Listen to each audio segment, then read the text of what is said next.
सभी प्यारे बच्चों को नमस्कार। जो आपने YouTube थंबनेल पे देखा, मैं आपको वही प्रश्न कराने वाला हूं और ये प्रश्न बोर्ड की परीक्षा की दृष्टि से बहुत ही महत्वपूर्ण प्रश्न है। तो इस प्रश्न को हल कैसे करते हैं, ध्यान समझिएगा। और प्यारे बच्चों, छोटी सी रिक्वेस्ट है भाई, यदि आप YouTube चैनल पे पहली बार आए हो तो YouTube चैनल को सब्सक्राइब करके बेल आइकन घंटी को प्रेस कर लीजिए और एक प्यारा सा कमेंट करके जरूर बता देना वीडियो आपको कैसा लगा है। तो जानना ना समझ ले तो वीडियो की शुरुआत करते हैं। तो प्रश्न हमारा है, एक पेंडेस्टल के शिखर पर 1.6 मीटर ऊंची मूर्ति लगी है।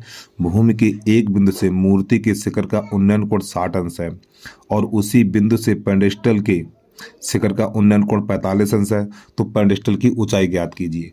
तो सबसे पहले बनाएंगे एक क्षैतिज रेखा बनाएंगे हम, ठीक है। और देखो, आप जब पेपर देने जाएंगे तो अपना पूरा पैमाना लेके जाइए, आप पटरी प्रकाल पेंसिल, ठीक, गणित के पेपर में। और जो भी आप चित्र बनाएंगे बोर्ड की परीक्षा में पेंसिल से ही बनाना है आपको। तो ये हमारी एक क्षैतिज रेखा है। अब यहाँ पर ये हम बनाएंगे एक पेंडेस्टल इस प्रकार पर। इसको समझ ले, देखो प्यारे बच्चों, ये हमारी क्षैतिज रेखा और यहाँ तक ये हमारा एक पेंडेस्टल है, ठीक। ये वाला नीचे वाला एक पेंडेस्टल है। देखो पेंडेस्टल क्या होता है, जब किसी मूर्ति की स्थापना की जाती है, ऐसा तो है नहीं जमीन लाए जमीन पे रख दिया, ऐसा तो नहीं है। उसके लिए कुछ ऊंचाई पर एक पेंडेस्टल नहीं चौतरानामा बनाया जाता है, ठीक, ऊंचाई पर, जमीन से कुछ ऊंचाई पर, तो उसी को पेंडेस्टल कहते हैं। तो ये हमारी पेंडेस्टल है और पेंडेस्टल के ऊपर यहाँ पे एक मूर्ति लगाई गई है। फिर प्रश्न आगे कह रहा है यहाँ पर, भूमि के एक बिंदु से, यानी ये वाला, भूमि के एक बिंदु से मूर्ति के शिखर का उन्नयन कोण, यानी ये मूर्ति का शिखर है, तो इसको यहां से मिलाना हमें। तो मिला दीजिए भाई इसको यहां से, ठीक, हमने इसको यहां से मिला दिया। और ये वाला कोण है हमारा 60 अंश का, तो यहां पे लिख दें हम 60 अंश। फिर आगे प्रश्न क्या कह रहा है, का उन्नयन कोण 60 अंश और उसी बिंदु से पेंडेस्टल के शिखर का उन्नयन कोण। तो प्यारे बच्चों, ये हमारा पेंडेस्टल है और ये पेंडेस्टल का शिखर है, तो इसी बिंदु से, यानी यहाँ से पेंडेस्टल के शिखर से और इस बिंदु का जो उन्नयन कोण है वो 45 अंश है। इसको यहाँ से मिला दीजिएगा आप। तो प्यारे बच्चों, चित्र बनके हो गया हमारा तैयार, ठीक है। तो ये पूरा 60 है और ये वाला हमारा इतना 45 है। तो चित्र तो बनके तैयार हो गया। तो यहाँ पे लिख लीजिए ए, यहाँ लिख लीजिए बी, यहाँ लिख लीजिए सी और यहाँ पे लिख लीजिए डी।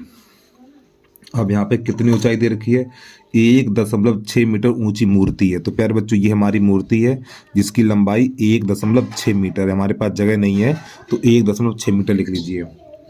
तो हमें पेंडेस्टल के शिखर का उन्नयन कोण 45 है, तो पेंडेस्टल की ऊंचाई ज्ञात करनी, तो इसकी ये, यानी ये वाली ऊंचाई ज्ञात करनी है। तो इसको एच कर लो और ये वाली दूरी एक्स कर लो। तो यहाँ पर लिखेंगे हम माना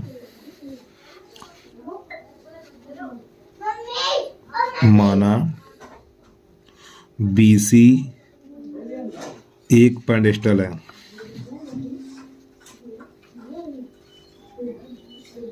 BC एक पेंडेस्टल तथा CD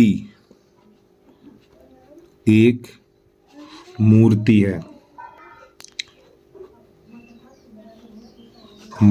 है, इस प्रकार। तो मैं क्या ज्ञात करूँ, इस पेंडेस्टल की ऊंचाई ज्ञात करनी है। तो सबसे पहले लिखेंगे समकोण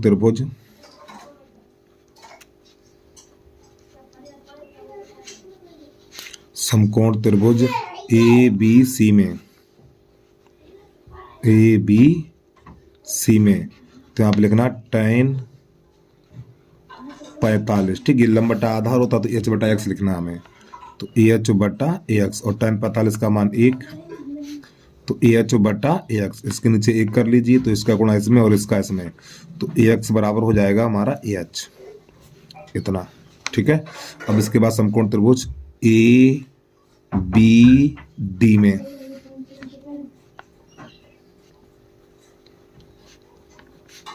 समकोण त्रिभुज ABD में, तो यहाँ पे लिखेंगे tan 60।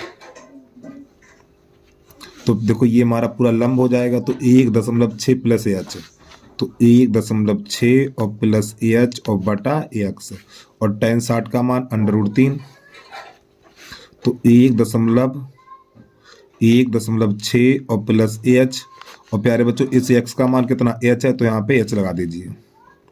अब यहाँ का h गुणा करिए, इसका इसमें तो ये बनेगा हमारा अंडर 3h बराबर 1.6 और प्लस का h, इस h को उधर ले आइए तो अंडर 3h माइनस का h और बराबर 1.6। तो यहाँ से h कॉमन ले लो, तो जब यहाँ से h कॉमन लेंगे तो अंडर 3 माइनस 1 और बराबर 1.6, तो इसका भाग लगा दीजिए तो h बराबर निकलेगा हमारा 1.6 और अंडर 3 माइनस 1। अब इसका यहाँ पे परमेकड़ करेंगे तो परमेकड़ करने पर यहाँ का चिन्ह बदल जाएगा तो अंडर 3 प्लस 1 बटा अंडर 3 प्लस 1 तो 1.6। अब देखिए जब इसका इसमें गुणा करेंगे तो इसको बाहर रखेंगे, ठीक है, अंडर 1.6 को बाहर रखेंगे, अंडर 3 प्लस 1। अब यहाँ पर हमारा एक बार प्लस एक बार माइनस बन जाएगा तो ये बनेगा 3 माइनस 1